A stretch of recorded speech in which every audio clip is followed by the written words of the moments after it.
May kakilala ka bang nanay na may paborito sa mga anak? Tunghayan natin ang kwento ni Marila na may nanay na sobrang paborito ang bunsong anak. Si Marila ay panganay at si Kira ang bunso. "Marila, Marila!" sigaw ni Nanay Adora. "Bakit po, nanay?" sagot ni Marila na patakbong lumapit sa nanay niya. "Di ba sinabi ko kanina, Marila, na maglaba ka ng mga damit?" "Sorry po, Nay," anya ni Marila. "Kasi po, gumagawa po ako ng assignment ko. Tinatapos ko pa po para bukas sa aming school."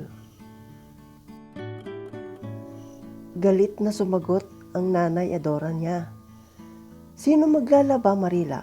Ako o si Kira?" "Busy na din si Kira," sabi ng nanay niya. "Wala po si Kira, Nay," ayon kay Marila. "Sinundo siya ng nobyo niya kanina." Biglang pasigaw na naman ang Nanay Adora. "Tumigil ka dyan, Marila!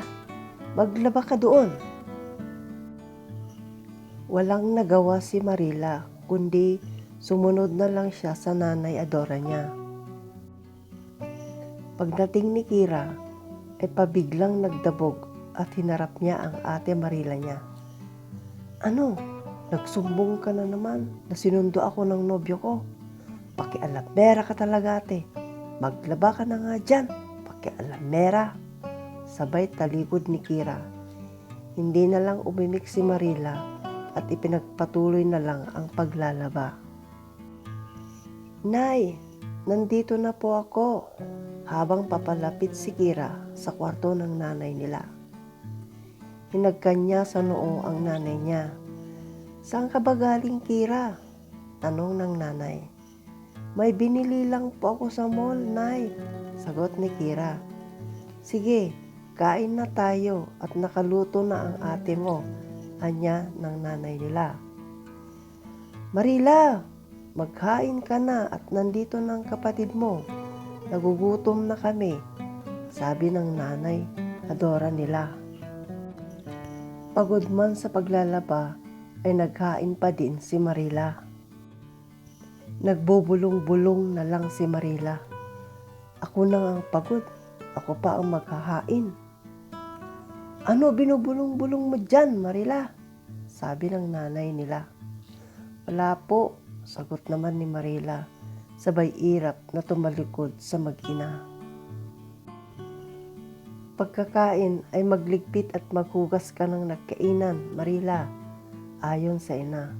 Dahil si Kira ay pagod galing sa mall. Tumango na lang si Marila bilang pagsang-ayon. Gabi na nang natapos si Marila maglaba at magsampay. Pabagsak siyang nahiga sa kama sa pagod na naglaba. Kinabukasan ay hindi makabangon si Marila sa sakit ng ulo at katawan. "Marila, Marila!" sigaw ng ina habang kumakatok sa kwarto ni Marila. Nang hindi magbukas ng pintuan si Marila, ay marahang pumasok si Adora at sabay yugyug sa balikat ni Marila. "Marila, Marila, bangon na at magluluto ka na ng agahan. Tanghali na." Nagmulat ng mga mata si Marila. Sabay sabing, "Inay, masakit po ang ulo ko at katawan." Pagalit na sumagot si Nanay Adora. "Anong rason yan? Ayaw mo lang magluto? Bumangon ka dyan, o ayaw mo, hilain kita." Walang nagawa si Marila kung hindi ang bumangon na lang siya. Pagkatapos magluto at naghain ng almusal, ay bumalik siya sa higaan at natulog ulit. Hapon na nang gumising siya. "Naku, hindi na ako nakapasok sa klase ko," bulong ni Marila sa sarili niya.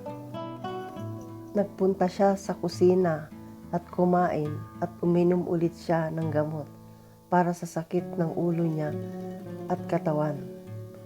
tambak ang hugasan sa lababo. Naku, si Kira, talaga ang tamad niya. Di man lang siya naghugas bago siya pumasok sa school. Bulong niya sa sarili ni Marila. Naghuhugas siya ng nagkainan nang dumating ang nanay Adora niya. Marila, sabi ng nanay niya, bakit di ka pumasok sa school? Masama po pakiramdam ko, Nay, sagot ni Marila. Naku, Marila, baka naman buntis ka, kaya ka ganyan, ayon kay nanay Adora niya. Laking gulat ni Marila sa tinukoy ng ina. Inay, sobra naman kayo magsalita. Masama lang pakiramdam ko, buntis agad. Agad-agad, buntis. Biglang sagot ni Marila. Inay, paano mo nasabi yan? Samantalang wala naman akong nobyo. Wala ba kayo tiwala sa akin, inay? Nagalit agad si Adora. Sabay sigaw niya. Anong malay ko kung may nobyo ka? Hindi na lang sumagot pa si Marila sa ina para hindi nahahaba ang diskusyon nila. Nasa senior college na si Marila ng mga panahon na yon at ilang buwan na lang ay nakapagtapos siya ng kursong accountancy. Samantalang si Kira ay nasa second year college na siya. Isang araw, dumating si Kira na malungkot. Inay, inay, tawag niya kay Aling Adora. Bakit Kira, malungkot ka yata ngayon? Tanong niya sa anak niya. Inay, sabay iyak. Inay, buntis po ako. Nabigla si Adora sa pinagtapat ng anak. Anak, bakit ka gumawa ng ganyan? Hindi pa nararapat. Nag-aaral ka pa. Wala nang nagawa pa si Aling Adora kundi tanggapin ang anak at ang pagbubuntis nito. Pagdating ni Marila ay nadatnan niya ang kapatid at ang nanay niya na malungkot at galing sa pag-iyak ang mga mata nila. Nagtanong si Marila, anong meron at malungkot kayo? Sumagot si Kira, Ate, buntis po ako. Sabay iyak niya. Nagsalita pa si Marila. O iyan, inay, ang paborito ninyong anak pala, ang buntis.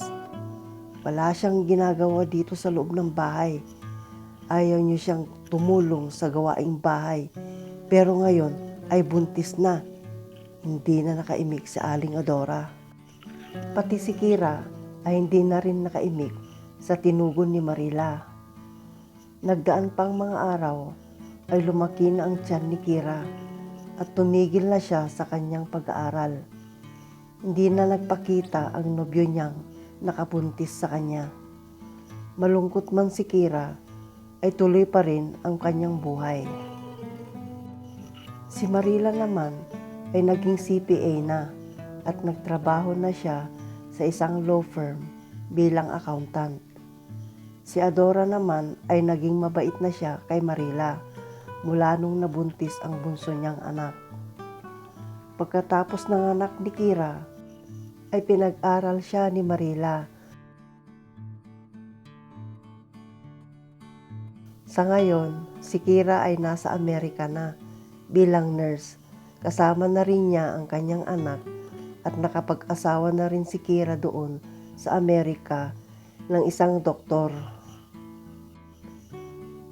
Ang ina ang dapat na unang magmahal at magtiwala sa mga anak. Mahalin pareho at pantay-pantay na pagtingin ang iukol sa mga anak. Lahat ng mga anak ay dapat magtulong-tulong at panatilihing maayos ang lahat ng pagsasama sa loob ng tahanan. Madapa at magkamaliman ang mga anak ay dalawang kamay na tanggapin at tulungan upang maging maayos at mapagtagumpayan pa din ang kinabukasan. Hanggang dito na lamang at sana may natutunan tayong mga aral sa kwentong ito. Maraming salamat. Hanggang sa muli.